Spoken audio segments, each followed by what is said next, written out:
Masechet Shabbat Rezimah du Daf Kuf Kaftet.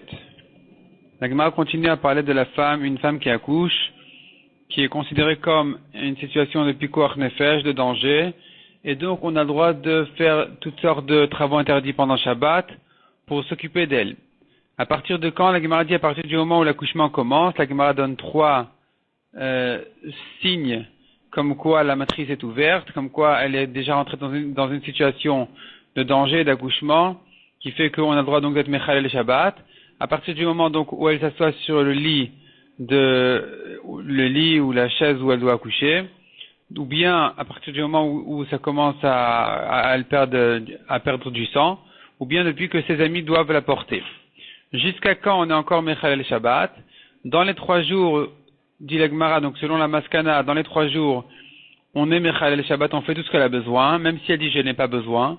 De 3 à 7, ou plutôt de 4 à 16 jours, si elle dit j'ai besoin, alors on lui fait ce qu'elle a besoin même pendant Shabbat. Si elle dit j'ai pas besoin, alors on ne fait pas.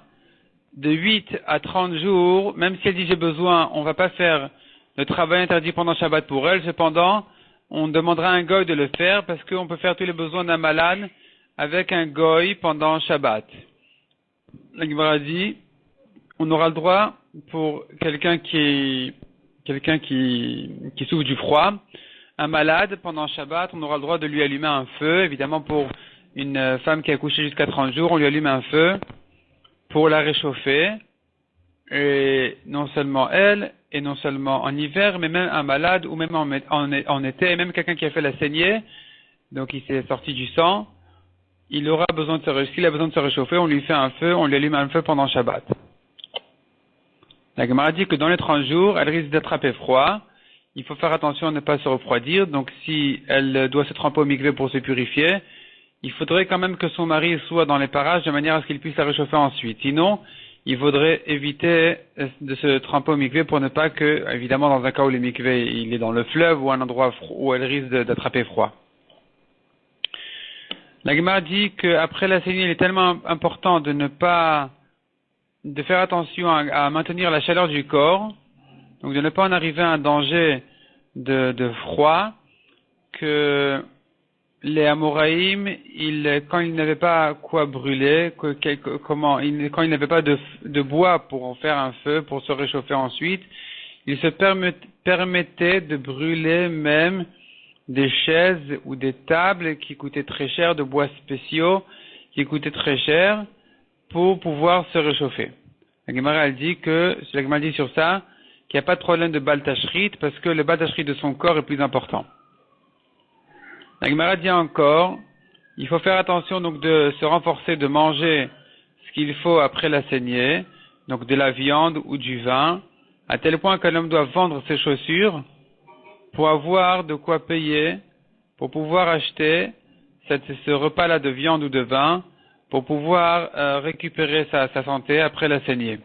La Gemara se prolonge beaucoup dans ces histoires-là. Donc toutes les précautions à prendre avant et après la saignée, de ne pas se mettre en danger, les repas qu'il fallait faire attention donc de bien manger ensuite, de ne pas non plus se mettre dans un endroit où il y a un peu de vent.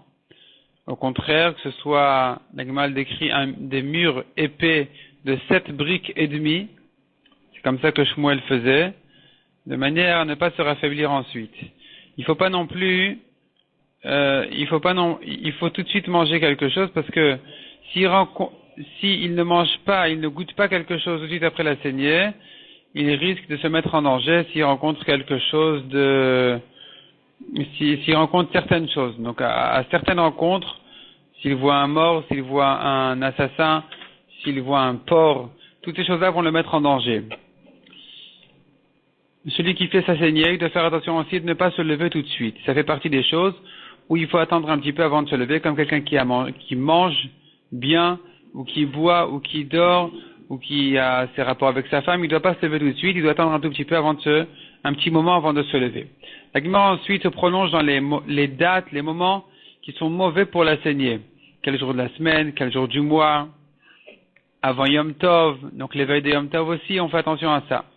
La Gemara ensuite dit que de ne pas faire la saignée après avoir mangé, parce que c'est pas trop utile.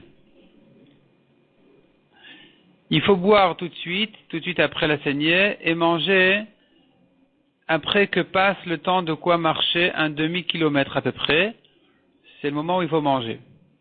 La Gemara ensuite dit, si on vend des potirons, pour un zouz, ça va achète. Plus que ça ne les vaut pas. C'est pas assez bon pour la santé pour investir plus que cette somme-là. Pareil, 100 têtes d'animal pour un zouz, ça va encore. Plus que ça ne les vaut pas. Les lèvres, en ce qui concerne les lèvres de l'animal, c'est une viande qui n'a strictement aucune valeur pour la santé. Donc vraiment, si tu les reçois gratuitement, prends-les, mais sinon c'est pas la peine. La Gemara ensuite reprend la naissance d'un bébé, de quelle manière on s'en occupe, comment on traite le bébé qui vient de naître.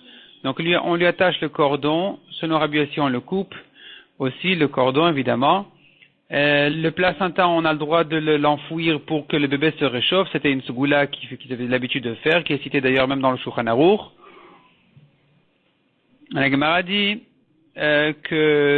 donc on a une marloquette, est-ce qu'on a le droit de couper le cordon? Si c'est des jumeaux, selon tout le monde, on le coupe pour ne pas qu'ils se tirent l'un de l'autre. La Gemara dit on a un pasuk qui décrit un bébé abandonné. Donc le bébé abandonné, le pasuk nous décrit combien on ne s'est pas occupé de lui. Et chaque chose qui est citée dans ce pasuk-là, ce sont des choses qui sont à faire pendant Shabbat. Donc de couper le cordon, de faire un nœud sur le cordon, donc le nœud du nombril, de mettre du sel sur la peau du bébé pour lui durcir la chair, et d'ailleurs évidemment de le faire naître, de le laver. Toutes ces choses-là sont permises pendant Shabbat, de l'envelopper dans un drap, dans un vêtement, pour bien dresser ses membres.